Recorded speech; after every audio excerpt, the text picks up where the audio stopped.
بسم اللہ الرحمن الرحیم۔ شروع اللہ کے نام سے جو بڑا مہربان نہایت رحم والا ہے۔ یا ایھا الذین آمنوا لا تکونوا کالذین کفروا وقالوا لإخوانهم إذا ضربوا في الأرض أو كانوا غزا لو كانوا عندنا ما ماتوا وما قتلوا ليجعل الله ذلك حسرة في قلوبهم والله يحيي ويميت واللہ بما تعملون بصیر۔ مومنو، ان لوگوں جیسے نہ ہونا جو کفر کرتے ہیں، اور ان کے مسلمان بھائی جب خدا کی راہ میں سفر کریں اور مر جائیں یا جہاد کو نکلیں اور مارے جائیں تو ان کی نسبت کہتے ہیں کہ اگر وہ ہمارے پاس رہتے تو نہ مرتے اور نہ مارے جاتے۔ ان باتوں سے مقصود یہ ہے کہ خدا ان لوگوں کے دلوں میں افسوس پیدا کر دے، اور زندگی اور موت تو خدا ہی دیتا ہے، اور خدا تمہارے سب کاموں کو دیکھ رہا ہے۔ وَلَئِن قُتِلْتُمْ فِي سَبِيلِ اللَّهِ أَوْ مُتُّمْ لَمَغْفِرَةٌ مِّنَ اللَّهِ وَرَحْمَةٌ خَيْرٌ مِّمَّا يَجْمَعُونَ۔ اور اگر تم خدا کے رستے میں مارے جاؤ یا مر جاؤ تو جو مال و متاع لوگ جمع کرتے ہیں اس سے خدا کی بخشش اور رحمت کہیں بہتر ہے۔ وَلَئِن مُتُّمْ أَوْ قُتِلْتُمْ لَإِلَى اللَّهِ تُحْشَرُونَ۔ اور اگر تم مر جاؤ یا مارے جاؤ خدا کے حضور میں ضرور اکٹھے کیے جاؤ گے۔ فَبِمَا رَحْمَةٍ مِّنَ اللَّهِ لِنتَ لَهُمْ وَلَوْ كُنتَ فَظًّا غَلِيظَ الْقَلْبِ لَانفَضُّوا مِنْ حَوْلِكَ فاعف عنهم واستغفر لهم وشاورهم في الأمر فإذا عزمت فتوكل على الله إن الله يحب المتوكلين۔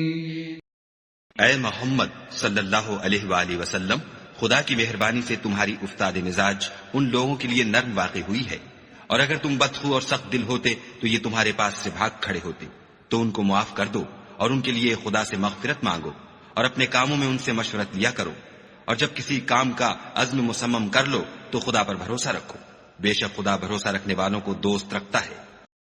إِن يَنصُرْكُمُ اللَّهُ فَلَا غَالِبَ لَكُمْ وَإِن يَخْذُلْكُمْ فَمَن ذَا الَّذِي يَنصُرُكُم مِّن بَعْدِهِ وَعَلَى اللَّهِ فَلْيَتَوَكَّلِ الْمُؤْمِنُونَ۔ اگر خدا تمہارا مددگار ہے تو تم پر کوئی غالب نہیں آ سکتا، اور اگر وہ تمہیں چھوڑ دے تو پھر کون ہے کہ تمہاری مدد کرے، اور مومنوں کو چاہیے کہ خدا ہی پر بھروسہ رکھیں۔ وَمَا كَانَ لِنَبِيٍّ أَن يَغُلَّ وَمَن يَغْلُلْ يَأْتِ بِمَا غَلَّ يَوْمَ الْقِيَامَةِ ثُمَّ تُوَفَّى كُلُّ نَفْسٍ مَّا كَسَبَتْ وَهُمْ لَا يُظْلَمُونَ۔ اور کبھی نہیں ہو سکتا کہ پیغمبر خدا خیانت کریں، اور خیانت کرنے والوں کو قیامت کے دن خیانت کی ہوئی چیز خدا کے روبرو لا حاضر کرنی ہوگی، پھر ہر شخص کو اس کے اعمال کا پورا پورا بدلہ دیا جائے گا، اور بے انصافی نہیں کی جائے گی۔ أَفَمَنِ اتَّبَعَ رِضْوَانَ اللَّهِ كَمَن بَاءَ بِسَخَطٍ مِّنَ اللَّهِ وَمَأْوَاهُ جَهَنَّمُ وَبِئْسَ الْمَصِيرُ۔ بھلا جو شخص خدا کی خوشنودی کا تابع ہو وہ اس شخص کی طرح مرتکب خیانت ہو سکتا ہے جو خدا کی ناخوشی میں گرفتار ہو، اور جس کا ٹھکانہ دوزخ ہے، اور وہ برا ٹھکانہ ہے۔ ہم درجات عند اللہ واللہ بصیر بما يعملون۔ ان لوگوں کے خدا کے ہاں مختلف اور متفاوت درجے ہیں، اور خدا ان کے سب اعمال کو دیکھ رہا ہے۔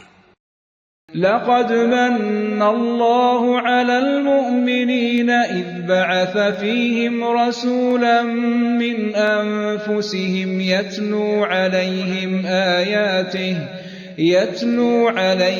آياته ويزكيهم ويعلمهم الكتاب والحكمة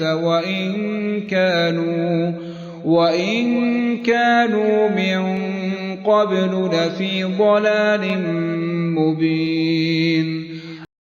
خدا نے مومنوں پر بڑا احسان کیا ہے کہ ان میں انہی میں سے ایک پیغمبر بھیجے جو ان کو خدا کی آیتیں پڑھ پڑھ کر سناتے اور ان کو پاک کرتے اور خدا کی کتاب اور دانائی سکھاتے ہیں، اور پہلے تو یہ لوگ صریح گمراہی میں تھے۔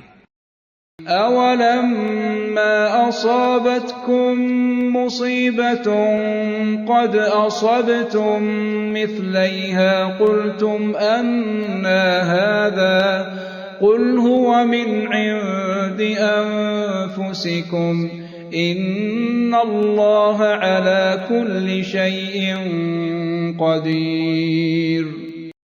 بھلا یہ کیا بات ہے کہ جب احد کے دن کفار کے ہاتھ سے تم پر مصیبت واقع ہوئی، حالانکہ جنگ بدر میں اس سے دو چند مصیبت تمہارے ہاتھ سے ان پر پڑ چکی ہے، تو تم چلا اٹھے کہ ہائے آفت ہم پر کہاں سے آ پڑی؟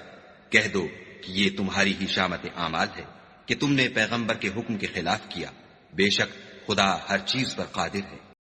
وَمَا أَصَابَكُمْ يَوْمَ الْتَقَى الْجَمْعَانِ فَبِإِذْنِ اللَّهِ وَلِيَعْلَمَ الْمُؤْمِنِينَ۔ اور جو مصیبت تم پر دونوں جماعتوں کے مقابلے کے دن واقع ہوئی سو خدا کے حکم سے واقع ہوئی، اور اس سے یہ مقصود تھا کہ خدا مومنوں کو اچھی طرح معلوم کر لے۔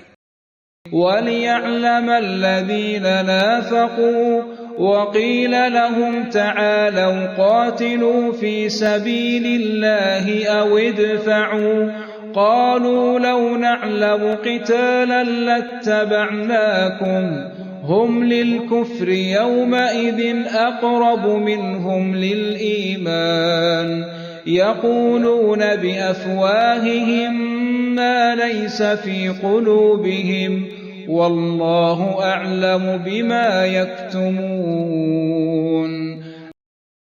اور منافقوں کو بھی معلوم کر لے، اور جب ان سے کہا گیا کہ آؤ خدا کے راستے میں جنگ کرو یا کافروں کے حملوں کو روکو، تو کہنے لگے کہ اگر ہم کو لڑائی کی خبر ہوتی تو ہم ضرور تمہارے ساتھ رہتے۔ یہ اس دن ایمان کی نسبت کفر سے زیادہ قریب تھے۔ منہ سے وہ باتیں کہتے ہیں جو ان کے دل میں نہیں ہیں، اور جو کچھ یہ چھپاتے ہیں خدا اس سے خوب واقف ہے۔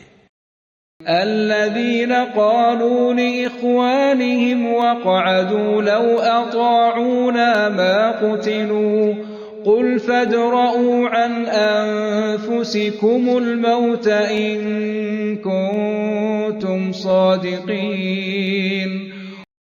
یہ خود تو جنگ سے بچ کر بیٹھ ہی رہے تھے، مگر جنہوں نے راہ خدا میں جانیں قربان کر دی اپنے ان بھائیوں کے بارے میں بھی کہتے ہیں کہ اگر ہمارا کہا مانتے تو قتل نہ ہوتے۔ کہہ دو کہ اگر سچے ہو تو اپنے اوپر سے موت کو ٹال دینا۔ وَلَا تَحْسَبَنَّ الَّذِينَ قُتِلُوا فِي سَبِيلِ اللَّهِ أَمْوَاتًا بَلْ أَحْيَاءٌ عِندَ رَبِّهِمْ يُرْزَقُونَ۔ جو لوگ خدا کی راہ میں مارے گئے ان کو مرے ہوئے نہ سمجھنا، وہ مرے ہوئے نہیں ہیں بلکہ خدا کے نزدیک زندہ ہیں اور ان کو رزق مل رہا ہے۔ فَرِحِينَ بِمَا آتَاهُمُ اللَّهُ مِن فَضْلِهِ وَيَسْتَبْشِرُونَ بِالَّذِينَ لَمْ يَلْحَقُوا بِهِم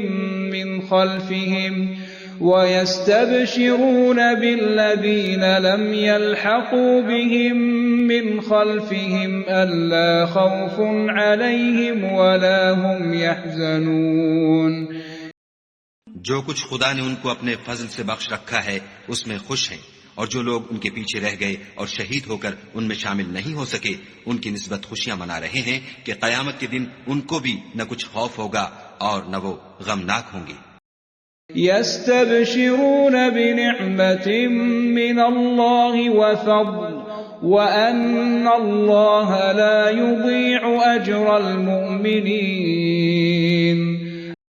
اور خدا کے انعامات اور فضل سے خوش ہو رہے ہیں، اور اس سے کہ خدا مومنوں کا اجر ضائع نہیں کرتا۔